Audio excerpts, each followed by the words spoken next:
Welcome to the Startup Grind. Minerva, why don't we jump right in? I want to know kind of what is your background and how did you get to become the very first Chief Technology Officer of New York City? So, well, I was minding my own business, doing my techie thing.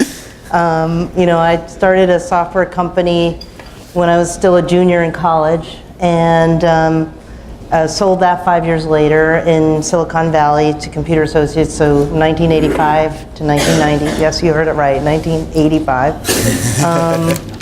I just continued on. I've been a CTO for 17 years at various places. My first one was at Gray Advertising in 1997 doing advertising stuff.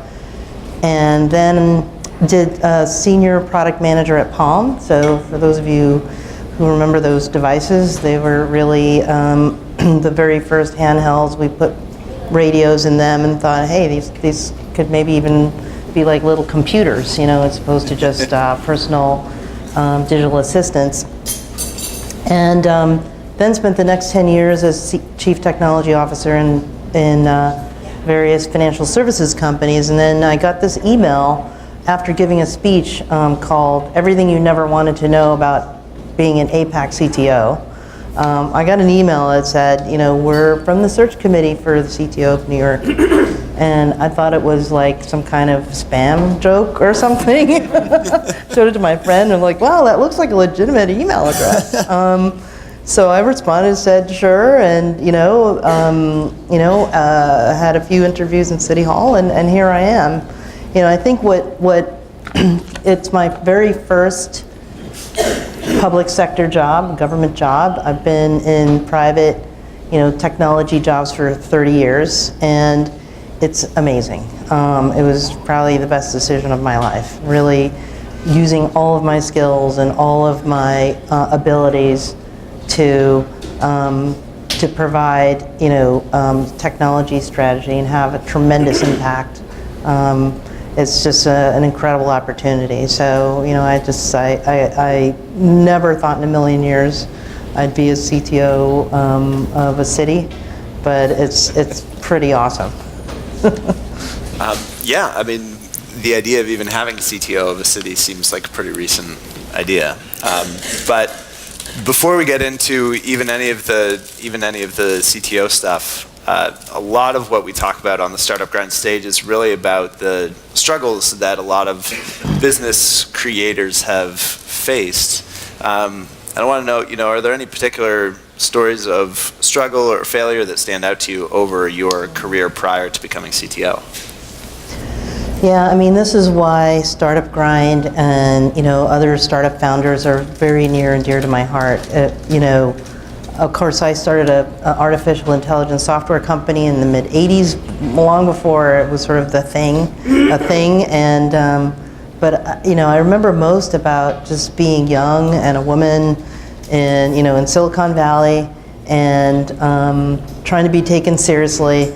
I wasn't even old enough to rent a car, so whenever I went to visit a client, I had to bring my older 25-year-old president with me so he could rent the car. To get to a client meeting. We have all those struggles, and I think, having been in a startup for the first 5 years of my career has molded the rest of it. I think it's just the best experience and the worst experience at the same time. I learned a lot about the pressure, and I feel and understand what that pressure is of just starting something from scratch and sort of inventing your job along the way. But believe me, those are things that are going to serve you long after you've sold your business or formed into a billion-dollar company. I think that is, for me, has been the defining experience for my career, because after that, when I started to go into big corporations and people tried to diss me, or I could honestly say, I've done every job in a company. I sold it successfully. I built it and sold it from nothing. And so, so don't tell me I can't do this, right? So I think it immunized me. Maybe if I had started in the corporate world and sort of was thinking about the ladder and putting in time and all of that, I was informed by doing what needs doing, having every single day be as meaningful as it could possibly be because your business depended on it. And being that time efficient, being that self-propelled is a fantastic experience. I know it feels like crap sometimes, believe me, we should all have a kind of group hug later, but, but it really does help. It really does help, and you just gotta just keep on going, and just having that skill is really going to serve you well. So you use the phrase actually creating your own job when in reference to working for a startup. I think that's really interesting because in a lot of ways you must have the opportunity even now to be creating your own job within the city. Do you see any parallels between like being a startup founder or creating your own job on the private side versus what you're doing now with the city? Absolutely. I think, I can kind of say I almost pretty much invented every job I've ever had. And it started in college when I invented my major, right? They didn't have any majors that I liked. And I thought we should combine philosophy and cognitive psychology and, computer science. That made sense to me at the time. Luckily I had a college that let me do that. That was how I got involved in, creating expert systems with artificial intelligence. People were scratching their heads, and particularly my parents.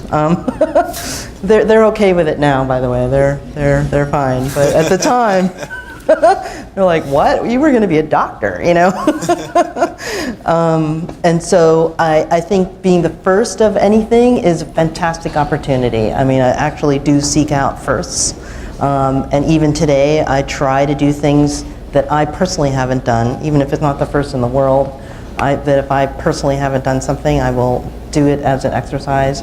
I did my first bungee jump ever about a year ago. Oh, wow. 784 feet. It's the tallest one in the world in Macau.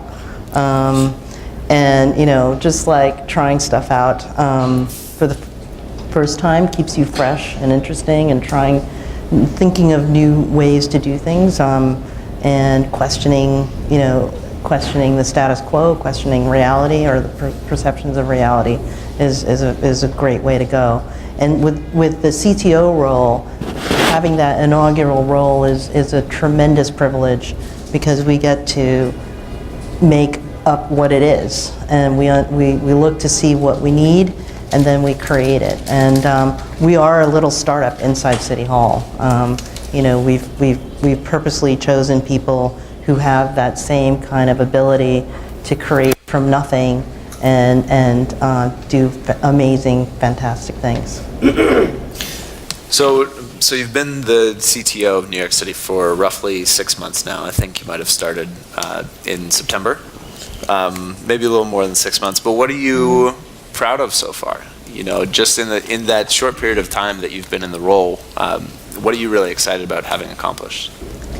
Yeah, so it's, I was announced in September at the New York Tech Meetup on September 9th, but I had to start officially on October 1st because I had signed up for a 300-mile bike ride from New York to DC, and I didn't want to stop in the middle and then come back to City Hall, so I said, and I literally had to say, Mayor, I will start on October 1st because I got this bike ride. I got to,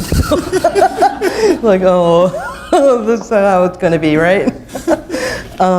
And so it is about, 6-7 months now. And, we've done some amazing things in such a short period of time. I think the momentum is there. So .nyc, it's the fastest growing top level domain for a city in the country, and that was really to kind of equalize and give everyone a more equal opportunity to get that domain name that got taken with the .com, and also to brand yourself as a New York City business. So you have to be a New York City business to get a .nyc domain, and so that is now just going gangbusters. It's the fastest growing top level domain for a city. We also launched Digital.NYC, which is this one-stop shop for the tech sector in New York City. And then in December, we did a major franchise agreement where we are converting all of these non-working, nasty old payphones into free Wi-Fi hotspots. So that's the first ones are gonna be in by the end of the year. It was the result of a very innovative way to get feedback on what we should do with the payphones. It started in 2012. This year, our accomplishment was putting out the request, okay, give us your best proposal. And we chose a company called CityBridge. You can find out more on link.nyc. They are these beautiful kiosks. They're going to be at least 100 megabits. Some of the more experimental ones are going to be a gigabit speed Wi-Fi. And you'll be able to make free phone calls on the tablet there. So they're not payphones anymore. They're going to have a tablet inside. They're going to have a charging station. And it doesn't cost the taxpayers a dime. They're going to have digital advertising on the side that the franchise is actually paying the city for the opportunity to have digital advertising on the sides of those. And that's why all the payphones today have advertising around it. That's how we make money off of that. But with digital advertising, people can buy micro, hyper-local ads. You'll have an opportunity we'll have the ability to put public service messages on there, and very location specific. So there's some great advantages to it as well. And was a big splash. We just passed with the Public Design Commission. The design was approved.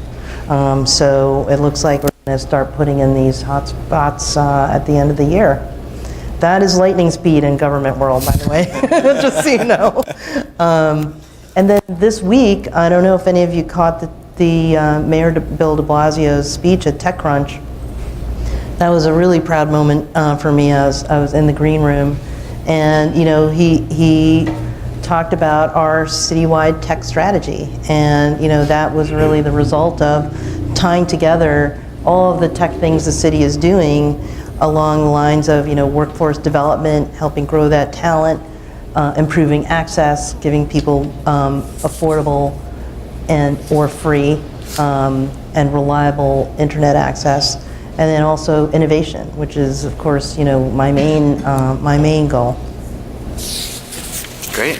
And I think so. One of the things I think that was most interesting that came out of de Blasio's time on stage at Disrupt was he actually said the phrase, we want to be pushed by this community, referring to the startup community. I think it'd be really interesting if you could delve a little bit more into how we actually push the city to be more progressive, to embrace the startup community. How do we actually contribute? Yeah, I think I think it's really appropriate that the mayor spoke at a Disrupt conference. I always always disrupt yourself or someone else will. And the mayor's statement around that was really about, we really want to hear what the startup community would like to see from us, what you need from the government, as opposed to the old style model of, we're going to tell you how to do things, and we really are looking for that partnership. We know that we haven't, governments in particular, they don't have a reputation for being innovative. They don't have a reputation for doing technology really well. So we are actively seeking out, along a number of different dimensions, direct input from the tech community, in particular the startup community, in terms of how we can help the tech sector grow, how we can help it grow in diversity as well, with more women and minorities. We feel very strongly that technology is a path to the middle class, is very empowering, and there's so much talent out there that we want to help harness that, and we want to hear from you how best we can do that. Backstage we were talking a lot about just access, and even the number of people in New York City that don't have access to the internet. what can the city actually do to go about that, and how does that actually affect the startup ecosystem? You know, the fact that certain classes of people in the city don't actually even have internet. Yeah, I think that's a very important point. Last April, we announced our Broadband for All strategy, and that was a result of a meeting of a group called the Broadband Task Force. This is a combination of sort of government, philanthropic organizations, and industry, all meeting in City Hall. And I sit in those meetings as a support and sort of technology subject matter expert. It's led by the counsel to the mayor, Maya Wiley, who reports directly to the mayor. So that's how important this broadband initiative is. It's in one of the most senior persons, you know, in the administration. It's on her portfolio to do this, and we're doing it a number of different ways. It's both internet access at home. 22% of all New Yorkers do not have internet access at home. I think that's a crazy number. Yeah. Yeah. And if you look at people below the poverty line, that number jumps up to 36%.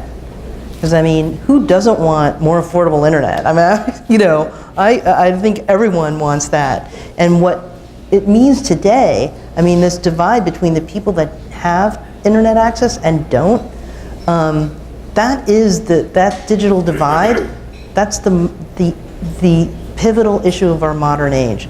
If you can imagine just trying to do your homework or look for a job, right? But you don't have enough money to pay for internet. How are you going to even search for a job or work on your resume? And so to us, and I think, you know, I think a lot of us would agree, it's as essential as, you know, electricity. Like, how would you run a business if you couldn't get electricity at an affordable rate?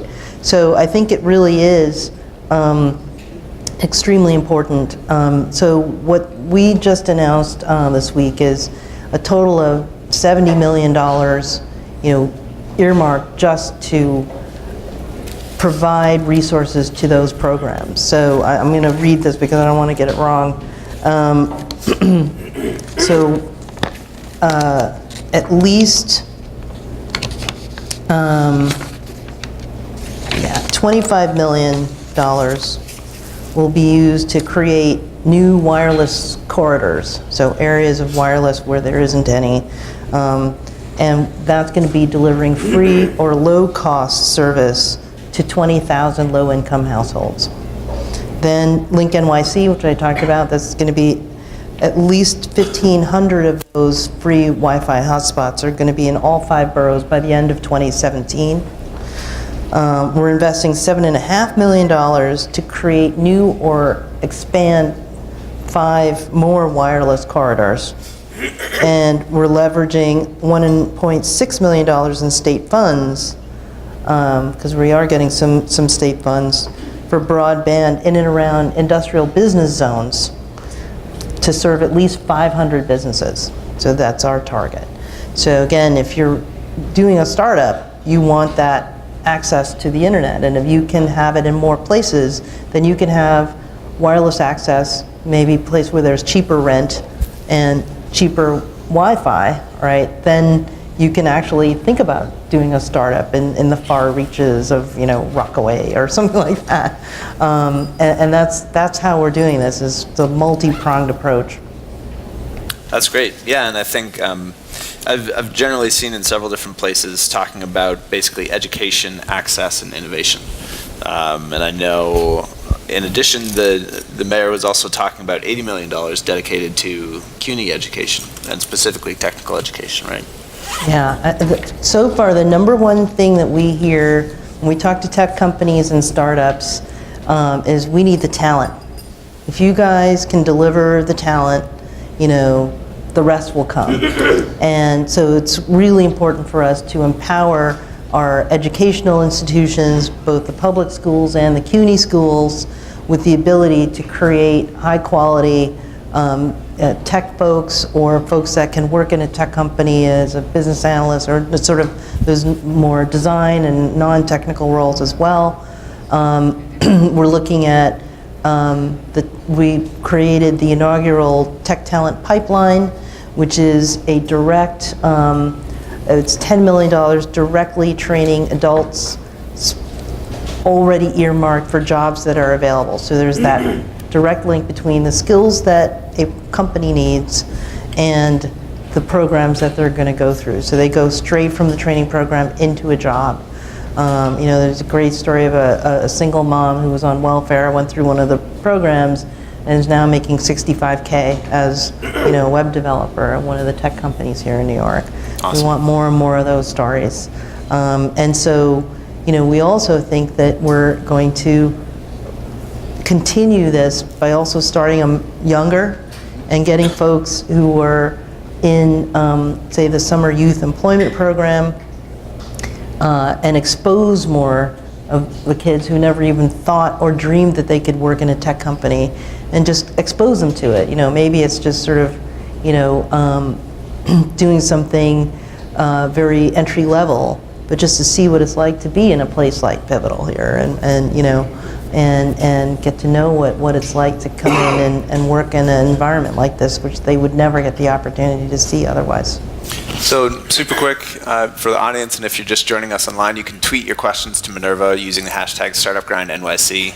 But let's dig into a little bit more behind that, because that's actually a major initiative of the mayor's office, right, is to try to get a lot more high school students, not just in jobs around the city, but actually summer jobs in tech companies, right? Yeah, exactly. Thanks, Peter. So, we have two initiatives. One is the Summer Youth Employment Program. It has year after year. Last year employed 47,000 high school students, primarily jobs in nonprofits and in city agencies. And this is like stuff like going to the park and cleaning up, picking up litter in the park and things like that. There's a new piece of it called there's a piece of it called the Ladders for Leaders, which is high school students have maybe had the summer job once or twice already and have really shown it's a competitive program, and we're looking to place those kids into tech companies. They're not going to be engineers, right?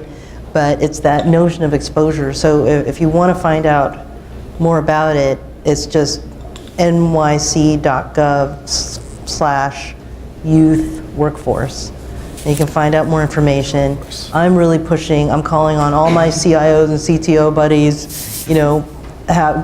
get an intern this summer. It's a 6-week program. They go through an initial training, so they'll be sort of prepared for it, and they'll be handpicked, and they're going to be these amazing, eager students. I've recently met someone who's now at Pandora, who shared the story that he had been one of these summer youth employee programs, grew up in the projects, would never have thought, that he could ever have a job in a tech company, but that summer literally changed his life. And so it's a great opportunity to show someone with a lot of potential, what your world is like, and just change that tiny bit of change that could really move them in a different direction. Yeah, I think it's really awesome. The mayor's office has actually set some pretty ambitious goals. The city has set ambitious goals for how many of these high school students can actually get to these tech companies, but you also don't have to be a 1,000 employee company, right? Like you could be a much smaller, fast growth company, startup, and actually take advantage of this program. Yeah, sure. I mean, these are, really bright, really excited kids, and, we'll help, the city will help with the training, and you can create just one summer job, and so we sort of made it so that there's opportunities for the bigger companies and, the startups to sort of host one of these interns. So I really would strongly recommend it. It may change your life. So why don't we go ahead and start taking some Twitter questions from the audience. Again, hashtag #StartupGrindNYC. The first one is from Ingrid Green. Ingrid, are you actually here in the room? Hey, how's it going? So the question is, what is it about you, your family, or life experience that made you feel capable of tackling a startup at a young age? That's a great question. So I think a couple of things. One, I had a really great role model in my mom, and also the extended family. Basically, women ran the family, I should say. They were all either engineers or doctors. My mom was a chemical engineer who, when I went to college, took up COBOL programming. And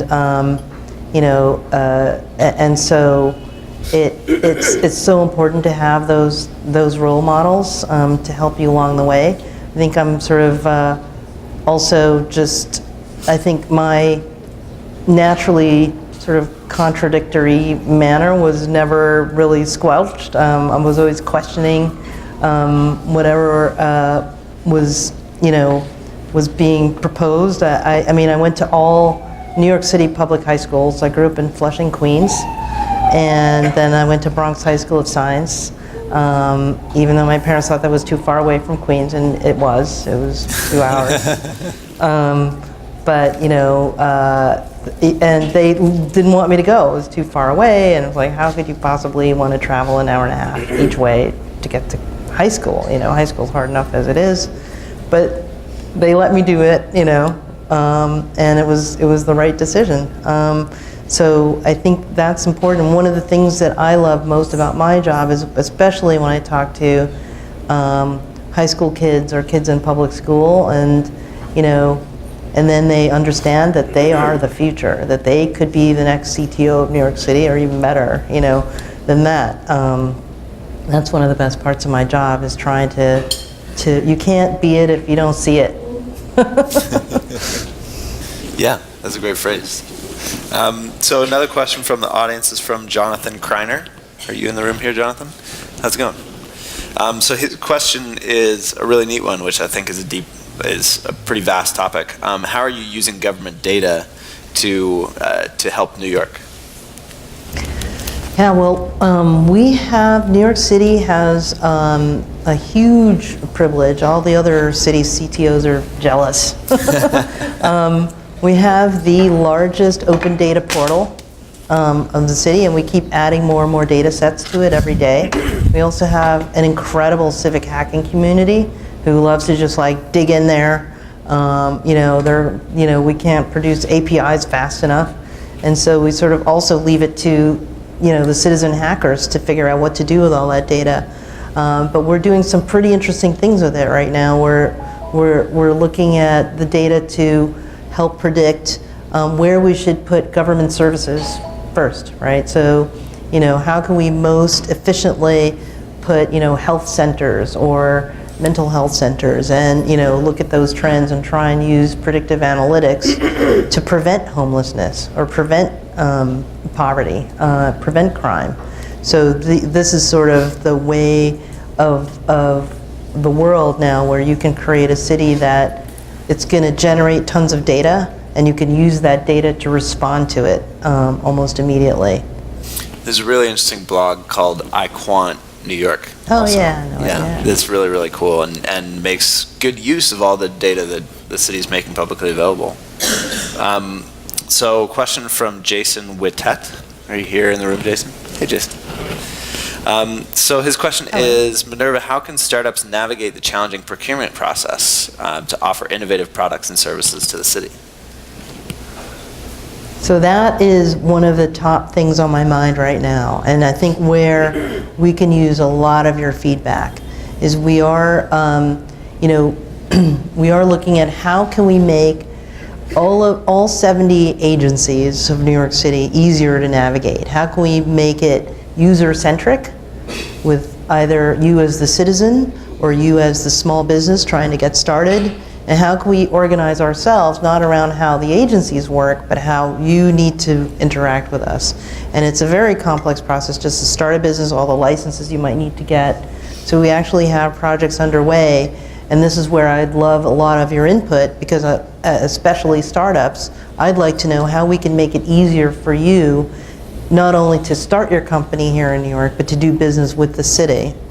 And this is kind of a new way of thinking about procurement. We're especially focused on this. So that's an absolute fantastic question, and where we're not going to presume that we know how to make it easier for you. We'd love to get your feedback on how we can do that. And we have some ideas, sort of think about, using, a lot of the tried and true practices around human-centered design and task-oriented design to say, start a business, license your business, that kind of stuff, but also how to sell to us. And so we're looking also at other models that cities have used to make it easier, because we want that innovation. We don't want the procurement process to be a barrier to innovation. We actually want to make it as frictionless as possible. It's for us to procure the innovation and use that in the city. So I think we have 3 more really interesting questions that are all challenging in their own right. Let's look at Yin Lin. Are you here? Hey, how's it going? So her question is the city working on any initiatives to improve access to capital for minorities?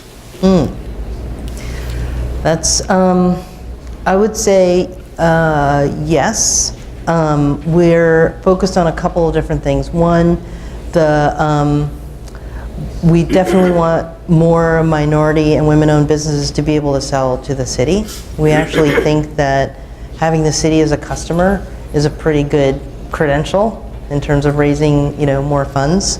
And we also do work with, the whole VC community and together on how we can improve those numbers. So we see it as an issue, and we want to work with you to get to it. So.